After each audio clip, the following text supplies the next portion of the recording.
Hello दोस्तों, मैं कमलेश। कैसे हैं आप लोग? उम्मीद करते हैं आप लोग स्वस्थ होंगे और मस्त होंगे। तो दोस्तों, आज मैं फिर एक कहानी के साथ आप लोगों के पास आया हूं, जिस कहानी का मतलब एक मकसद है कि आप मोटिवेटेड हों। ठीक है, तो आप इस कहानी का ये है कि मतलब जीतना तो तय है। जीतना तो तय है, किसी भी कंडीशन में जीतना है। किसी भी फील्ड में, काम हो, बिजनेस हो, अपना कोई भी ये हो, कोई भी चीज़ अगर माइंड में चल रहा है कि हाँ हमें जीतना है, तो उसके यही इसी बेस पे एक कहानी है कि ये कहानी है एक गांव की और एक राजा की। एक गांव की बात है, एक राज्य की बात है। उस राज्य में एक राजा रहता था और उसके पड़ोसी राज्य में जो गांव था, मान लीजिए कोई गांव मान लीजिए आप अपने हिसाब से, उसके पड़ोसी गांव में एक गांव रहता था। तो वो राज्य की बात है, यहाँ पे राजाओं की बात है। कहानी को लेकर चलते हैं तो आप लोगों को ज़्यादा बेटर समझ में आएगा। तो एक राज्य की बात है कि एक राज्य में खबर आ गई कि नहीं, पड़ोसी राज्य मेरा हम पर हमला करने वाला है। मंत्रियों को काफ़ी पता चला कि हमला करने वाला है। तो इसमें खबर पक्की की गई कि क्या ये खबर पक्की है, सत्य है।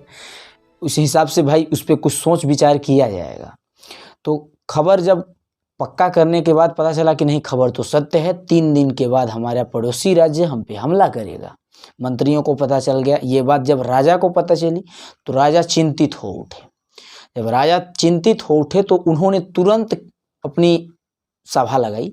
पूरे मंत्रियों को, जितने भी सभा में लोग होते हैं, सारे लोगों को बुलाया गया और सभा में सुझाव के लिए बोला गया कि भाई, मैं राज्य के ऊपर बहुत बड़ा संकट है। अगर किसी को कुछ इसके बारे में कहना है, कोई उपाय सुझाव देना है तो वो दे सकता है, कोई दिक्कत नहीं है, क्योंकि मेरी समझ से बाहर है, राजा बोलता है।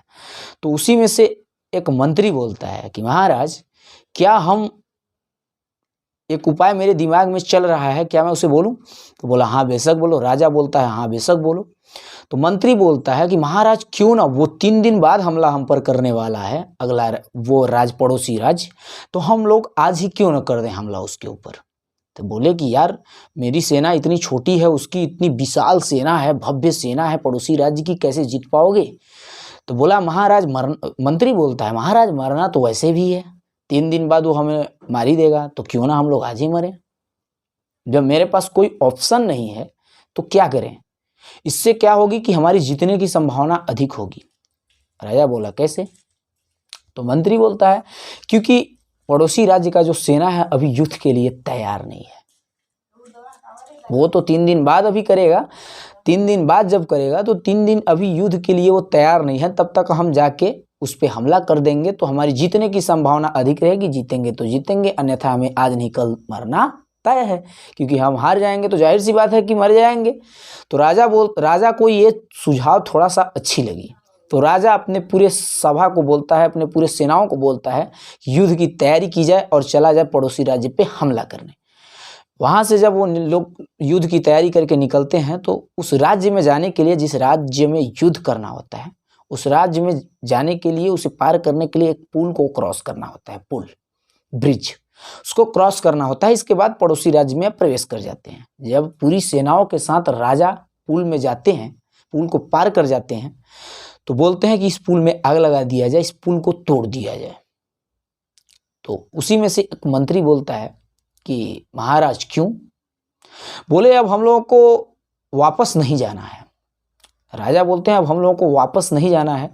चाहे हम लोग जीत जाएंगे तो जीत के जाएंगे तो वो अलग बात है, अगर मर गए तो मर गए। हम लोग वैसे भी जीतने की संभावना, अगर जीत गए तो फिर हमारा सब साम्राज्य ही हो जाएगा, ये भी राज मेरा ही हो जाएगा, तो वापस नहीं जाना होगा।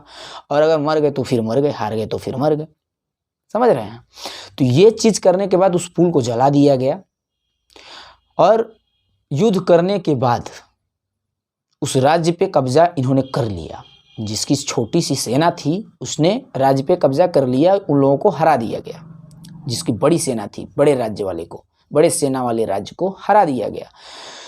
तो इससे यही शिक्षा मिलती है कि आप काम कीजिए ना, पहले अपने आप को किसी भी काम में फंसाइए। फंसाने के बाद वो काम आपको ऑटोमेटिक करना ही पड़ेगा और आप उसमें सक्सेस होंगे ही होंगे, क्योंकि उसको फंसाने के बाद आप उस चीज़ को आप पूरे जुनून और पूरे जज्बा के साथ कीजिएगा। ये चीज़, तो इससे यही शिक्षा मिलती है कि आपके पास अगर कोई ऑप्शन नहीं होता है ना, आप किसी एक रास्ते पे चलते हैं ना, तो किसी भी टाइम, किसी भी सिचुएशन में, किसी भी हालातों में, किसी भी तरह से सामना करके आपको उस मंजिल पर जाना ही होता है, नहीं तो आप बर्बाद हो जाएंगे। समझ में आ रहा है? आप बर्बाद हो जाएंगे। तो इसलिए किसी भी चीज को, आप काम को पहले काम में उलझना, फंसना सीखिए। काम खुद ब खुद होता चला जाएगा। इस कहानी से हमें यही शिक्षा मिलती है। उम्मीद करते हैं कि आप लोगों को भी ये कहानी पसंद आई होगी। पसंद आई तो वीडियो को लाइक कीजिए, शेयर कीजिए एंड चैनल को सब्सक्राइब कीजिए। मिलते हैं किसी नेक्स्ट वीडियो में एक अच्छे वीडियो के साथ। तब तक के लिए बाय बाय। वंदे मातरम। जय हिंद।